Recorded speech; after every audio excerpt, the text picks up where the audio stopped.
Hello everyone, this is Anjali और स्वागत है आपका मेरे चैनल लर्न विद अंजलि में।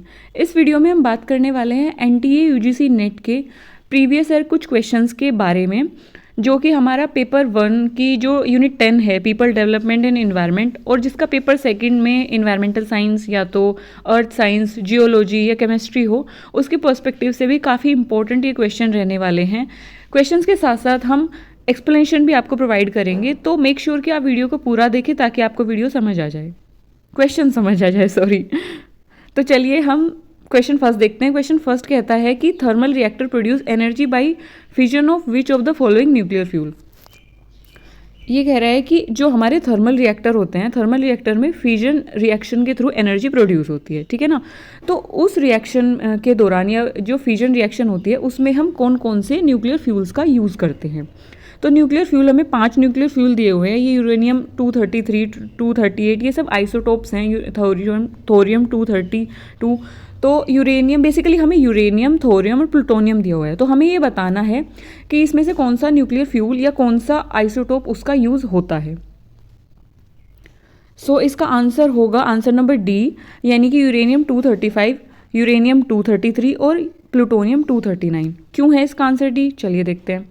देखिए, जो न्यूक्लियर रिएक्टर्स होते हैं, न्यूक्लियर रिएक्टर्स में हमारा यूरेनियम 235 और प्लूटोनियम 239 यूज़ होता है यूरेनियम प्लूटोनियम साइकिल में। यानी कि जब यूरेनियम प्लूटोनियम से हम फिजन रिएक्शन के थ्रू जब हम एनर्जी प्रोड्यूस करते हैं, तो उस दौरान हमारा यूरेनियम 235 और प्लूटोनियम 239 यूज़ होता है, ठीक है ना।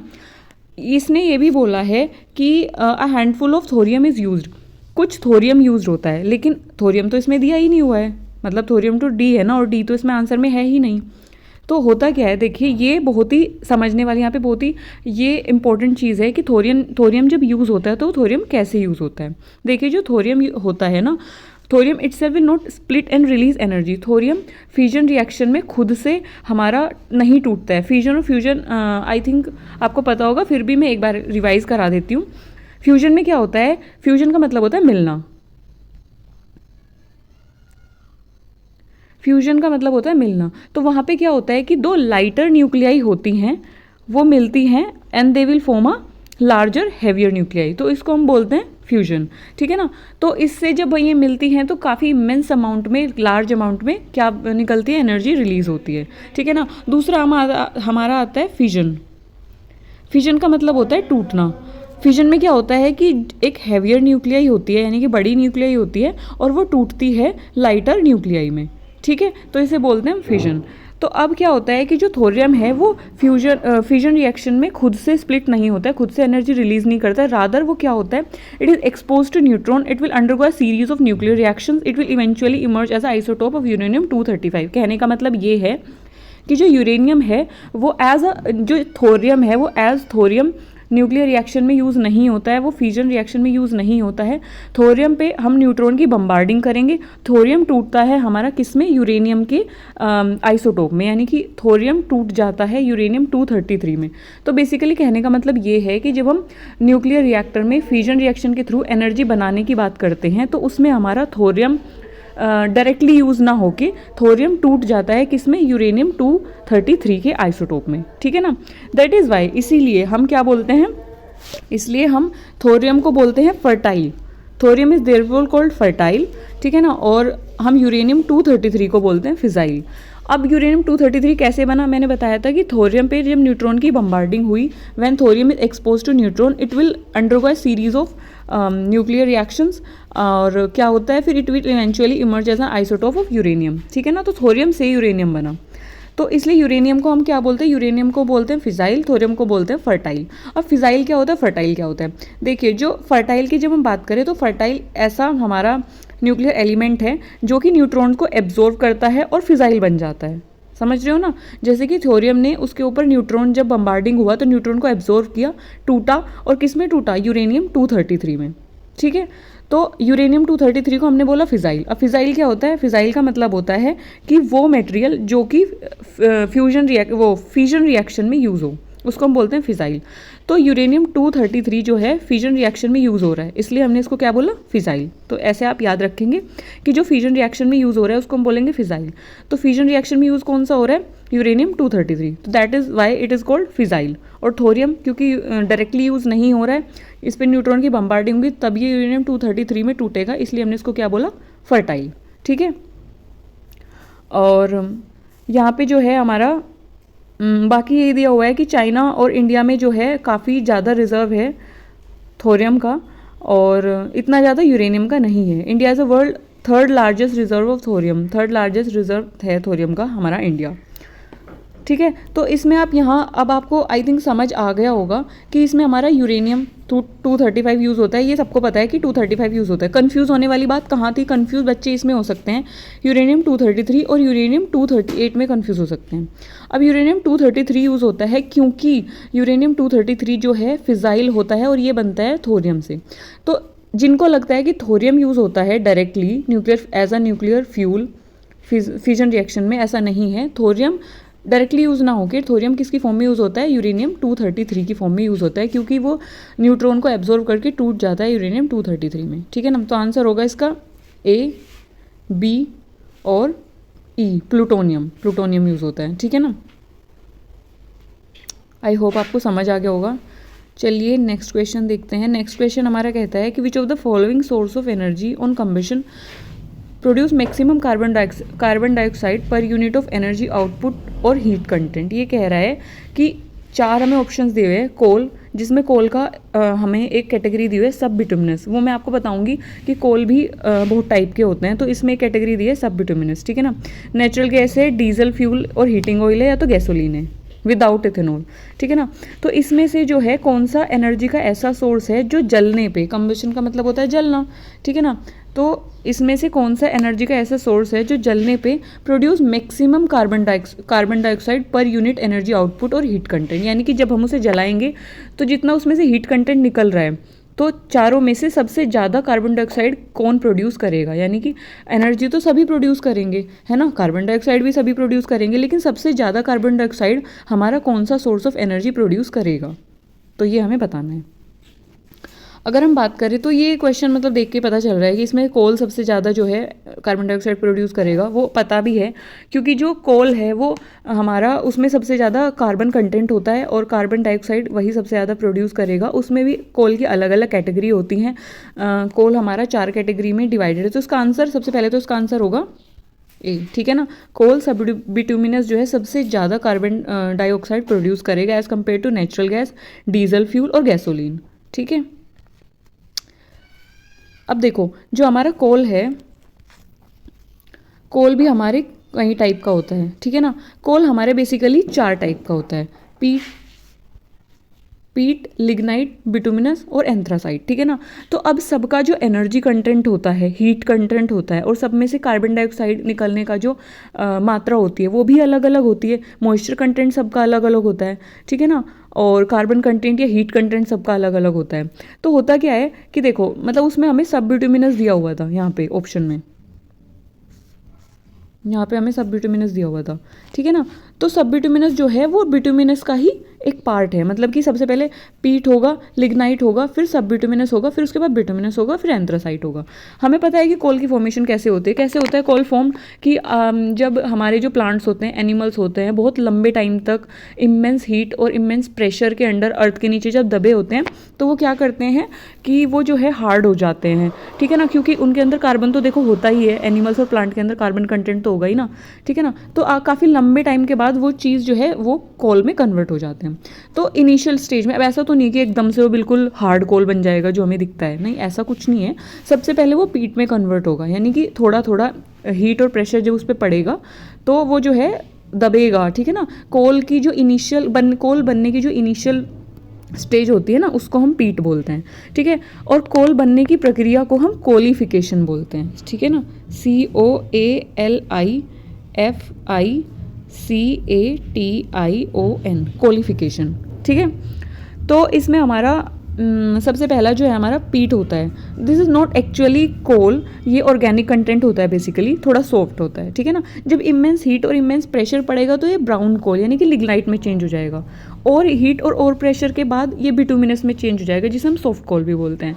और जब उस पर सबसे ज़्यादा हीट और सबसे ज़्यादा प्रेशर में रहेगा या काफ़ी लंबे टाइम तक, क्योंकि देखो काफ़ी लंबे टाइम तक जब अर्थ के नीचे वो दबा रहेगा ऑर्गेनिक कंटेंट, तो क्या होगा कि बहुत ज़्यादा हीट उस पर एक्ट करेगी, बहुत ज़्यादा प्रेशर उस पर एक्ट करेगा, तो वो एंथ्रासाइट में चेंज हो जाएगा। और anthracite is the ultimate stage of coal, जिसको हम हार्ड कोल भी बोलते हैं। हार्ड कोल क्यों बोला हमने इसमें, क्योंकि देखो एंथ्रासाइड स्टेज तक आते आते जो कोल होता है ना, उसका कार्बन कंटेंट बहुत ज़्यादा हो जाता है। जब हम उसे जलाएंगे तो उसमें से ज़्यादा एनर्जी वो हमें देगा, ठीक है ना, ज़्यादा एनर्जी वो प्रोड्यूस करेगा, क्योंकि उसमें कोल बन चुका है कम्प्लीटली, वो ज़्यादा एनर्जी प्रोड्यूस करेगा, हीट ज़्यादा प्रोड्यूस करेगा, मॉइस्चर कंटेंट उसका कम होता है।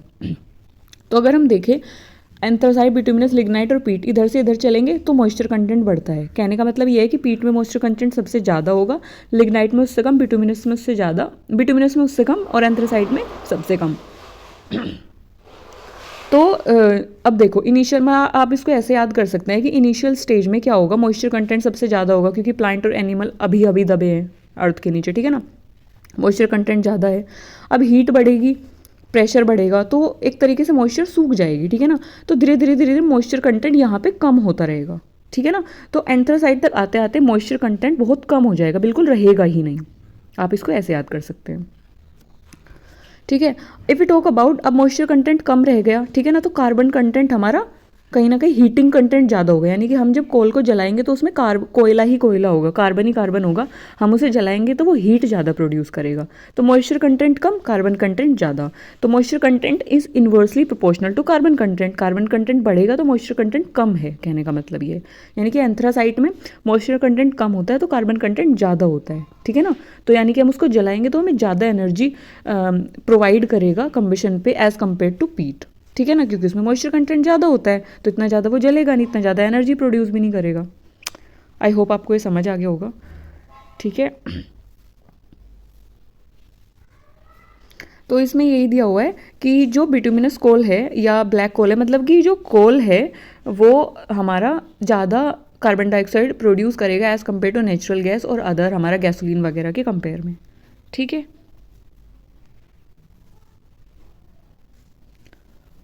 और हाँ, एक और चीज़ कि इसमें जो कार्बन कंटेंट होता है, कभी कोई क्वेश्चन में ये भी पूछ लिया जाता है कि इनमें कार्बन कंटेंट कितना होता है।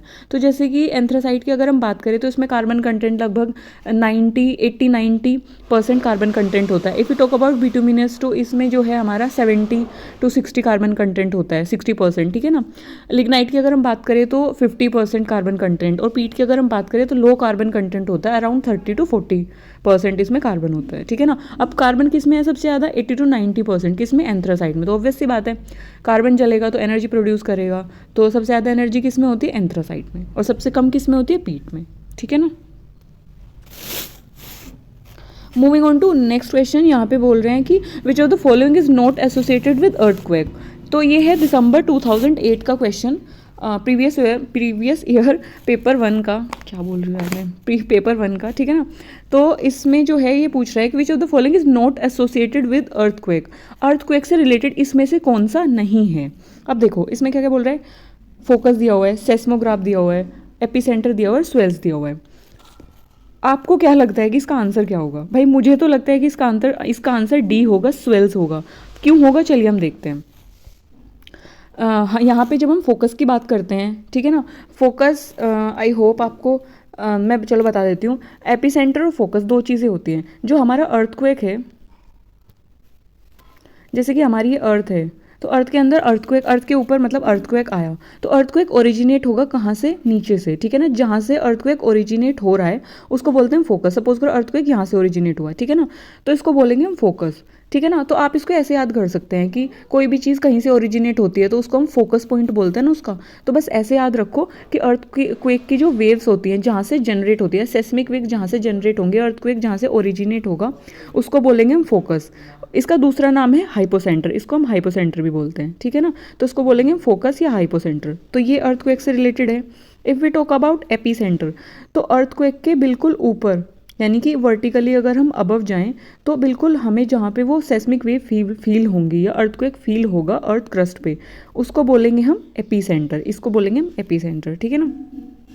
If we talk about seismograph, तो सेस्मोग्राफ जो है वो इंस्ट्रूमेंट होता है जो सेस्मिक वेव को मापता है। अर्थक्वेक की जो वेव्स होती हैं, अर्थक्वेक्स मतलब जब अर्थक्वेक आएगा तो उससे एनर्जी रिलीज होगी, तो एनर्जी जिस फॉर्म में रिलीज होगी उनको बोलते हैं हम सेस्मिक वेव्स। तो उन वेव्स को जो जिस इंस्ट्रूमेंट से मापा जाता है उसको बोलते हैं हम सेस्मोग्राफ, ठीक है ना। तो if we talk about focus, तो ये भी हमारा रिलेटेड है अर्थक्वेक से। एपी सेंटर भी अर्थक्वेक से रिलेटेड हो गया, सेस्मोग्राफ भी अर्थक्वेक से रिलेटेड हो गया। तो बचा क्या, स्वेल्स।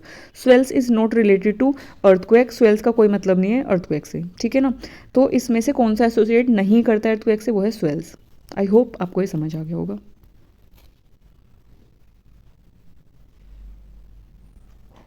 फिर है Indian coastal area experience tsunami in the year ये जून 2009 का क्वेश्चन है कि इंडियन कोस्टल एरिया में जो है सुनामी किस ईयर में देखा गया था, किस ईयर में सुनामी आया था। तो इंडियन कोस्टल एरिया में सुनामी आया था 2006 में, आंसर है इसका 2006, ठीक है। बॉक्सिंग डे सुनामी था वो, और वो आया था 26 दिसंबर को। मूविंग ऑन टू 17, यहाँ पे बोल रहा है कि which of the following sequence represent the correct order of soil particle arrange in terms of particle size from smallest to largest. यानी कि यहाँ पे सॉइल पार्टिकल दिए हुए हैं, इसमें gravel, sand, clay, sand, silt, gravel दिया हुआ है, ठीक है ना। तो इनको हमें अरेंज करना है। ध्यान देने वाली बात क्वेश्चन में ये है कि बहुत बच्चे कंफ्यूज हो जाते हैं, वो ये नहीं देखते कि उसको स्मॉलेस्ट टू लार्जेस्ट अरेंज करने बोला है कि लार्जेस्ट टू स्मॉलेस्ट अरेंज करने के लिए बोला है। हमें आंसर सही पता होता है लेकिन हम ध्यान नहीं देते इस चीज़ पे। तो आप मेक श्योर करें कि इस चीज़ पे फोकस करें कि वो स्मॉलेस्ट टू लार्जेस्ट बोला है कि लार्जेस्ट टू स्मॉलेस्ट बोला है। यहाँ पे हमें स्मॉलेस्ट टू लार्जेस्ट बोला है कि हमें सॉइल पार्टिकल को अरेंज करना है कि सबसे छोटा सॉइल पार्टिकल कौन सा है, उससे बड़ा कौन सा है, उससे बड़ा कौन सा है, फिर सबसे बड़ा कौन सा है। तो अगर हम बात करें ग्रेवल, सिल्ट, क्ले और सैंड में, तो सबसे छोटा कौन सा लग रहा है, मुझे सबसे छोटा जो लग रहा है वो है क्ले, फिर लग रहा है सिल्ट, फिर सैंड और फिर ग्रेवल। चलिए देखते हैं कि कैसे और क्यों। इसका आंसर है सी, ठीक है ना। देखो यहाँ पे देखो, जो ये है क्या बोलते हैं, क्ले है, तो क्ले चिकनी मिट्टी, ठीक है ना। तो ये बहुत ही पास पास है, इसके पार्टिकल बहुत छोटे छोटे हैं, ठीक है ना। अगर हम सिल्ट की बात करें, थोड़ा इससे दिखने में ये थोड़ा लग रही है कि इसके पार्टिकल बड़े होंगे, इसके पार्टिकल थोड़ा बड़े हैं, ठीक है ना। If you talk about sand, तो सैंड विजिबली मतलब क्ले से और सिल्ट से बड़ा दिखता है, तो सैंड के पार्टिकल बड़े होंगे। और ग्रेवल तो मतलब आप देख सकते हो कि इसकी जो ग्रेवल के जो पार्टिकल हैं या कंकरे जो जिसे हम बोलते हैं, उसके पार्टिकल क्ले से, सिल्ट से और सैंड से काफ़ी बड़े हैं, तो ग्रेवल सबसे बड़ा होगा, ठीक है ना। मैंने ये पिक्चर इसलिए डाली है ताकि आप इसको, मतलब ये सब ऐसी चीज़ें हैं जो आप डे टू डे लाइफ में भी देख के आसानी से सॉल्व कर सकते हो। तो आप इस पिक्चर के थ्रू आसानी से देख के समझ सकते हो कि किसके पार्टिकल बड़े हैं और किसके पार्टिकल बहुत महीन हैं या छोटे हैं, ठीक है ना। तो आसानी से विजिबल हो रहा है। कंकरी या बजरी जिसे हम बोलते हैं, ग्रेवल बोलते हैं बजरी को, ठीक है ना। तो बजरी का एक जो हमारा पत्थर होता है वो विजिबली काफ़ी बड़ा होता है कंपेयर टू क्ले, तो ये आप देख सकते हैं नेचर में भी। तो ये कोई ऐसी चीज़ नहीं है कि बुकिश है, थ्योरेटिकल नहीं है या फिर पता नहीं है। तो आई थिंक ये चीज़ पता होनी चाहिए आपको, और आप ना आराम से इसे अपने सराउंडिंग में भी देख सकते हैं ताकि आपके मेमोरी में ये फीड हो जाए परमानेंटली, ठीक है। तो मैं ये सजेस्ट करूँगी कि एक बार आप इसे अपनी नेचर में देखें। If we talk about size की अगर हम बात करें, तो ग्रेवल का जो साइज़ होता है, ग्रेवल का साइज़ 2 mm, ठीक है ना। फिर हम बात करते हैं सैंड का, तो सैंड का हमारा हो जाएगा 0.2 mm, ठीक है। सिल्ट का हमारा 0.02 mm और क्ले का 0.02 mm का हो जाएगा, ठीक है ना। तो इस टाइप से इंक्रीज़ होता चला जाएगा size. If we talk about जैसे कि अगर हम बात करें ग्रेवल की, तो ग्रेवल का 2 हो जाएगा। फिर आप उससे छोटा क्या हुआ, ग्रेवल से सैंड हुआ, तो सैंड का हो जाएगा 0.2, ठीक है। If you talk about silt, silt उससे छोटा हुआ तो उसका हो जाएगा 0.02। अगर क्ले की बात करें तो 0.002। तो मैंने इसको कैसे याद किया था मैं बता देती हूँ, फिर आप उसको उस तरीके से चाहे तो याद कर सकते हैं। इसमें आप कर सकते हैं कि 2 रखा, ग्रेवल का 2 हो जाएगा, ठीक है ना। मतलब कभी कभी क्वेश्चन में, अभी तो अरेंज करने के लिए बोला है, लेकिन कभी कभी क्वेश्चन में जो है इनका साइज़ भी पूछ लेते हैं mm में, तो वो भी आपको पता होना चाहिए, उसमें कंफ्यूज हो जाते हैं हम लोग। तो मैंने इसको ऐसे याद किया था, ग्रेवल सबसे बड़ा तो 2, फिर उसके बाद इसमें जो है 0 लगा दो, 0.02, तो ये हो गया सैंड का। फिर उसके बाद एक और 0 लगा दो, 0.2 तो है, इसके सामने 0 लगाओ, 0.2, ठीक है ना, ये हो गया हमारा सिल्ट का। अब एक और ज़ीरो लगाओ, 0.002, ये हो गया हमारा क्ले। ठीक है ना, तो ये mm में होगा।